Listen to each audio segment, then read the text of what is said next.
Rome is going to be destroyed. Jorge Bergoglio will not have a successor. Mark my words. The conspirators at the Vatican have been releasing deepfake photos and videos of the events going on. After Rome is destroyed, I suspect deepfake videos and photos will be released to cover up the true nature of what caused its massive destruction. When Rome is totally destroyed, the European Union will collapse, similar to how the Soviet Empire collapsed in 1991. In a previous video I posted some text on screen saying that St. Malachy prophesied Rome would be destroyed by fire. And I also posted text saying the Vatican will be destroyed with nuclear explosives. As an update, I should point out that St. Malachy never mentioned the manner in which Rome would be destroyed. I saw a number of videos years ago showing the Vatican being destroyed by fire, and I concluded it will be destroyed with nuclear explosives. During the conclave of late 1958, when Cardinal Siri emerged victorious, French B'nai B'rith Freemasons threatened to drop nuclear explosives on the Vatican if Cardinal Siri did not resign. They also threatened to assassinate his entire family, and to mass murder all bishops in communist countries, and to cause a massive schism in which they would establish a new church.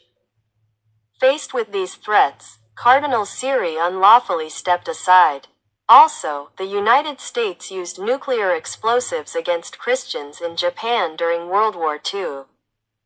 Since the CIA and B'nai B'rith carried out a coup against Christianity in late 1958, in which they took control of all the buildings that belonged to the Christian faith, and installed the anti-church, the one world religion, and had threatened to use nuclear explosives during the 1958 conclave, I simply concluded that Rome would be destroyed with nuclear weapons. The apocalypse also appears to prophesy that post-Christian Rome will be destroyed with fire and cataclysmic weather events. There could also be extreme flooding in the aftermath. If there are extreme weather events, and that will likely be the case in addition to the use of nuclear explosives, I believe the weather will not be natural but will be caused by weather weapons.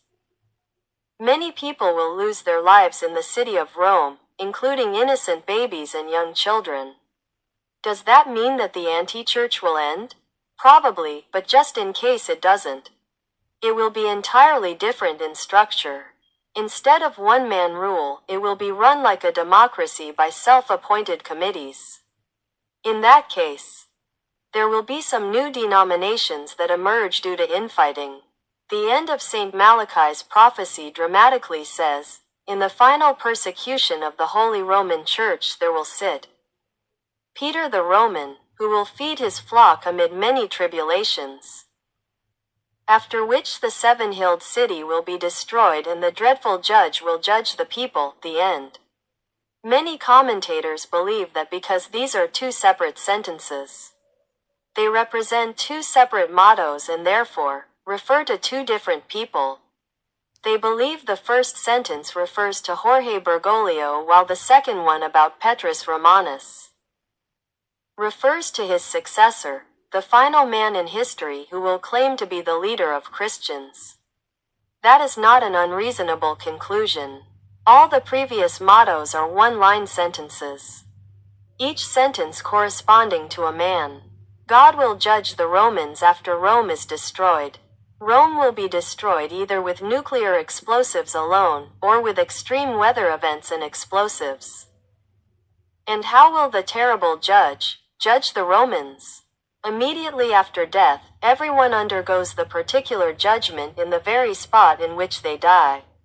Souls are sent either to heaven, hell, or purgatory. Death is when the soul separates from the body. It is so painful that no pain on earth compares to it. The pain experienced when the soul is being ripped from the body is greater than being burned in fire. At the particular judgment, a person sees a misty world.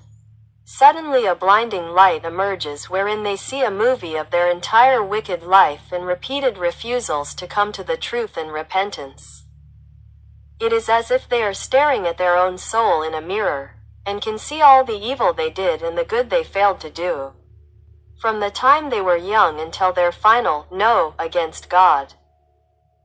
The invisible judge tells the doomed soul, "Your sentence is hell." The doomed soul responds with a nod and with the word, "Yes," and accepts the condemnation. The invisible judge then reads out the sentence, "Depart from me, ye accursed, into the eternal lake of fire. Depart from me. I will neither see nor hear from you any more. Go and go with my curse upon you." Then the soul is suffocated in sulfur and hurled to hell. Everything happens in less than the blink of an eye immediately after death.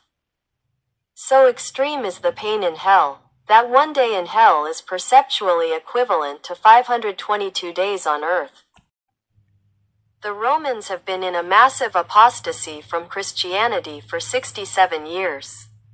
Despite the graces they received through the centuries for being the center of Christianity, they decided to embrace the paganism of their ancient ancestors who persecuted Christians in the Colosseum. They are now a center for paganism and blasphemy. They will have much to answer for. To the terrible and strict judge,